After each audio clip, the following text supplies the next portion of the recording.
Hello, Taurus! Welcome dito sa second week of October reading ninyo. Hindi po ito personal reading, kaya pwedeng mag-resonate, pwedeng hindi. Take only what resonates. So, this is for the period of October 8, 9, 10, 11, 12, 13 up to October 14. Pero just in case na lumipas na yung mga petsa na binanggit ko, kung talagang nagre-resonate pa rin sa inyo yung reading, maybe this reading is meant for you. I'm Purple Teen nga pala sa mga bago dito. Please don't forget to subscribe sa aking YouTube, sa aking Facebook, paki-like and follow na rin po. So, pwede po kayong mag-subscribe sa aking FB page. Iba pa po yun sa pag-follow, pag-like. So, kung di nyo pa na-like and follow, pati yung other socials ko, Instagram and TikTok, paki-like and follow na rin po. Pwede rin po kayo mag-subscribe sa aking FB page. Pwede rin po kayo mag-join na membership sa aking YouTube. At para naman po sa mga interesado sa personal reading, mag-send lang po kayo ng private message sa aking FB page. Yung link at details na kailangan nyo, hanapin nyo lang, nakasulat sa description. So, kunin muna natin. Before we start, Taurus, ang lucky day mo, Thursday. Take note, kung mabagal po kayong magsulat ng mga lucky day, lucky numbers, pwede nyo pong i-pause, i-rewind itong video. Taurus, your lucky day is Thursday. Lucky numbers are 4, 33, 43, 1, 32, at saka 13.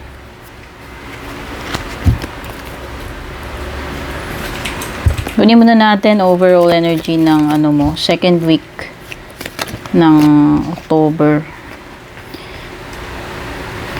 Hindi pala to yung deck na gagamitin ko for the overall energy. Eto pala, Eto. Ano yung overall energy ni Taurus itong second week?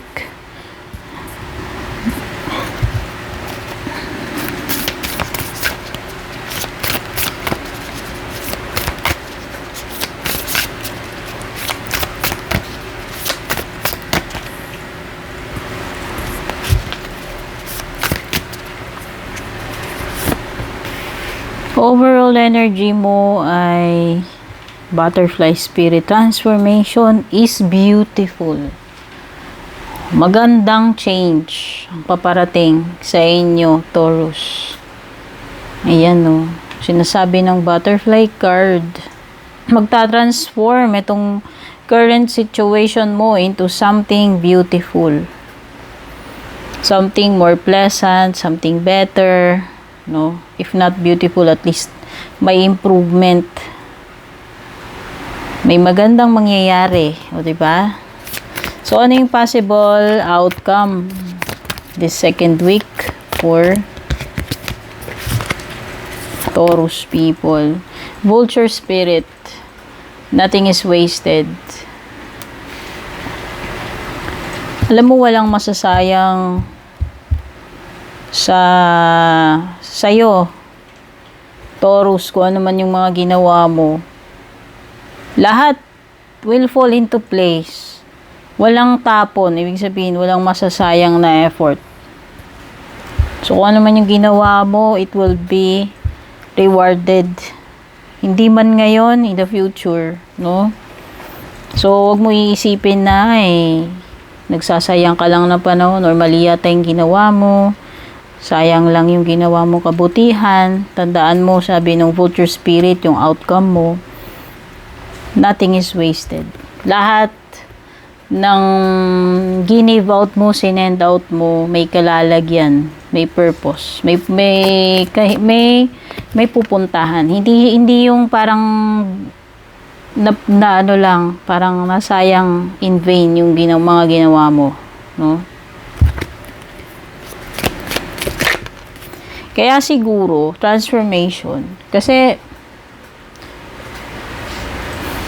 pwedeng hindi mo lang nakikita pa yung mga resulta ng ginawa mo. Pero anihin mo maganda. Kasi yun yung sinasabi ng butterfly spirit, maganda yung paparating sa iyo. Maganda yung magiging resulta. No? Meron ka ring archway. O, may mga opportunities na paparating sa iyo, possibilities, magbubukas yung yung gates ng opportunity para sa iyo. Taurus. Magbubukas yung mga bagong paths para sa iyo. Mag-unfold isa-isa itong mga magagandang bagay o opportunity para sa iyo. Although, may mga opportunities, may magandang transformation, meron ding misunderstanding. Yan. May wall dito. Hindi ko alam kung sino to, pero meron kang magkakaroon ng ng hindi pwedeng tampuhan, no? O, hindi pagkakaintindihan. Time to act daw, itong second week, or at least katapusan ng second week, Taurus. Kung kailan mo mapanood ito, doesn't matter, kahit nilagay ko dito is for second week ng October, as long as tumutugma pa rin sa'yo yung reading after that period, no? Maybe talagang itong mga mensahe na to para talaga sa iyo.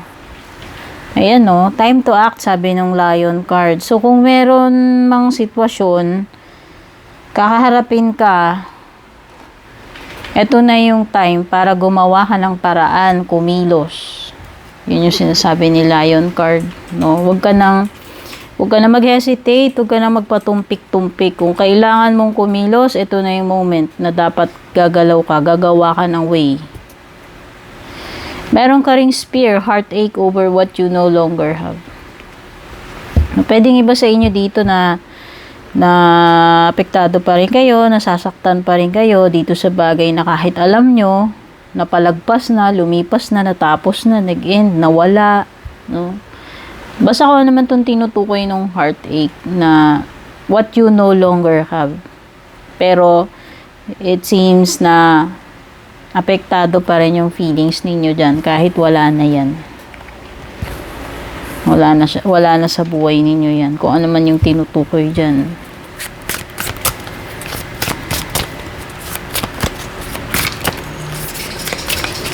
Yan naman natin yung mga tarot messages para sa inyo.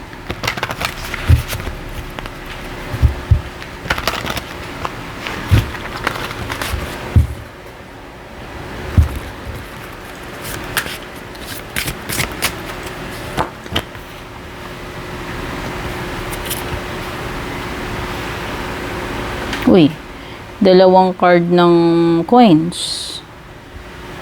Meron ka ring Knight of Cups. Okay. Pwedeng the Spear card is about a lost love or a failed relationship. A relationship na nag-end. Kasi, nakita ko kagad yung Knight of Cups. I know that the right person waits until I am ready. Okay, pwedeng iba sa inyo hindi pa kayo nakaka-recover. Pwedeng may water sign energy dito sa background mo. And it seems na kahit na totally hindi ka pa nakaka-move on doon sa heartache na yun, meron ditong person na willing or very openly expressing kung ano yung intention niya sa'yo or feelings niya. So, ibig sabihin, pwedeng this person really likes you or nagpapahiwatig siya sa'yo. Pero, yun nga, dahil pwedeng ikaw ay hindi ka pa rin totally moved on dun sa dati, sa previous mo. Andyan lang yung person na yan, naghihintay siya sa'yo. Ganon siya ganon siya ka-interesado sa'yo. Sabihin na natin. Hindi ko masasabi kung talagang love na agad yan. Pero at least, ganun siya ka-interesado. Okay? Until you are ready. Siguro, hanggat kaya siguro maghintay nito, maghihintay yan. So, dito naman sa left side mo, you have Four of Pentacles. Okay? Pagdating sa financial mo, maganda. You have the card of security, which is the Four of Pentacles. Pero you have to make a decision about something. At mukhang merong kinalaman sa finances mo, sa career mo, o sa kabuhayan mo with the Two of Pentacles. So, it seems na kailangan mong manimbang kailangan mo kasing makagawa ng decision dito. So, at some point, pwedeng darating ka sa sitwasyon na mamimili ka, maninimbang ka, no? Alin yung mas priority? Yung mga tipong ganun. Alin ba yung dapat mong unahin? Alin ba yung mas mahalaga para sa iyo? No, whether sa kabuhayan mo man yan, partnership, business, or romantic, no? Hindi ko alam, pero may kinalaman sa choices. Pero ang ano naman kasi doon, maganda naman yung pagdating sa financial mo, secured ka naman. Okay? Pero minsan kasi si Four of Pentacles indication na ayaw mo pa rin mag-move on about something. So, sabihin na natin, may kinalaman man to sa career mo, kabuhayan mo, sa relationship, romantic. Andun ka pa rin sa yung nagkikling ka pa rin, nakayakap ka pa rin doon sa Four of Pentacles mo. Ibig sabihin, hindi ka pa ready to na-give up. Kung ano man yun, tinutukoy ni Four of Pentacles niya na i-give up mo. Okay? Meron ka rin ditong Ace of Swords, breakthrough. Oh, success. So, kahit dumaan ka man sa butas ng karayom itong second week, may mga ma-encounter kang mabibigat na challenges, makakaalpas ka, makakahanap ka ng solution. Yun yung sabi ni Ace of Swords. As long as alam mo yung kung kaya nga may time to act dito eh. As long as magawa mo yan, kailan yung perfect time to act? At saka, kailan yung perfect time na bibitiwan mo yung decision? Napaka-crucial doon sa magiging outcome ng sitwasyon mo. Sa kung paano ka magsasucceed, no? So, yun lang yung iti-take note mo dyan, no? Time to act eh. So, may time talaga na kailangan hindi ka magpatumpik-tumpik dito na gagawa ka ng action. Kikilos at kikilos ka dyan. So, pagdating sa love life mo, second week ng October,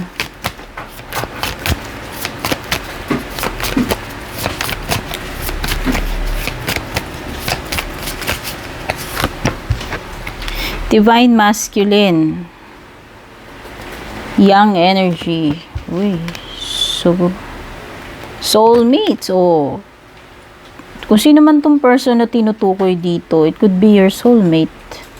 Merong ganun kalalim na connection between you and this person. Hindi ko masabi kung this is past, present, or future person, pero meron sinasabi dito na posible na soulmate mo daw yan. Pero sa ngayon, parang dito, ang idea is nagpo-focus ka muna sa sarili mo. No? Yun, mo muna. Asikasuhin mo muna yung dapat mo asikasuhin sa sarili mo. Kung kailangan mo ng healing, self-growth, bigyan mo muna ng panahon o attention yung sarili mo. Yun yung sinasabi dito nandun ka sa path ng soul finding eh. Mas nagpo-focus ka sa sa sarili mo ngayon. So, kung ano yung mas makakabuti sa iyo ngayon.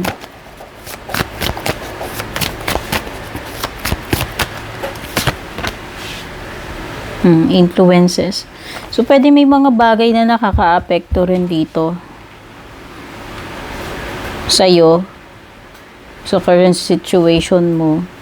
Or, pwede nga tinutukoy dyan, ito yung mga bagay na naka-apekto sa inyo, nung person mo.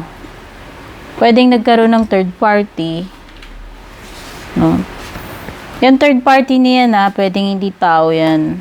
Pwedeng ibang bagay. Hindi lang laging tao, nakaribal, no? Pero minsan ganun. Ayan, no? Pwedeng pressure, yung mga Mga nag-interfere, anything na nag-interfere dito sa connection mo, dito sa person na to, na yun yung nagbigay ng malaking damage sa inyong dalawa. Or basta malaking factor para magkaroon kayo ng problema, no?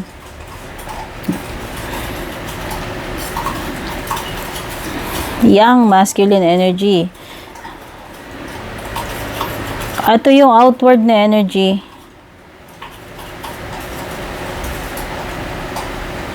Kumbaga, kung yung yin papasok, ito yung palabas, ikaw yung sabihin na natin more aggressive. Hindi ko alam kung sino sa inyo to, pero merong energy dito na siya yung mas aggressive pagdating sa inyong dalawa, or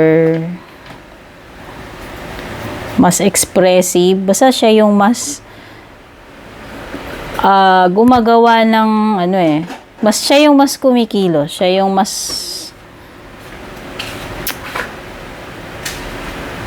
gumagawa ng action kumpara dun sa isa. Yung isa lang, passive, tinatanggap lang niya, pero yung isa siya yung mas dominant, mas ano ba tawag dito? Mas aggressive. O yan, i-relate mo na lang alin yung energy mo dyan, whether ikaw yan o energy ng person mo. Okay?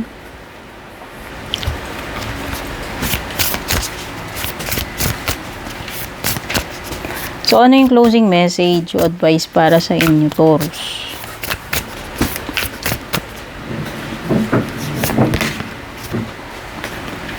Navigating by the stars. Follow your bliss. Tama yan. Ang nafe-feel ko, this is connected dito sa archway. Kasi sabi dito, magbubukas ng bagong opportunity, possibility, at paths para sa iyo. Transformation is beautiful. So, magaganda yung paparating sa iyong pagbabago. And follow your bliss. Sundan mo lang yung trail na yan.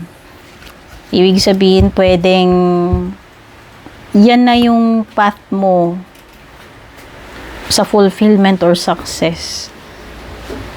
No? At ang kailangan mo lang gawin, sundan mo lang yan. Kumbaga, pagpatuloy mo lang yung yung ginagawa mong effort diyan, kasipagan. Okay? So, ito yung mga nakuha ko sa inyo. Taurus, itong second week of October, malaking tulong kung ilalike, share nyo tong video. Kung nagustuhan nyo, don't forget to subscribe. Take care, syempre, and God bless.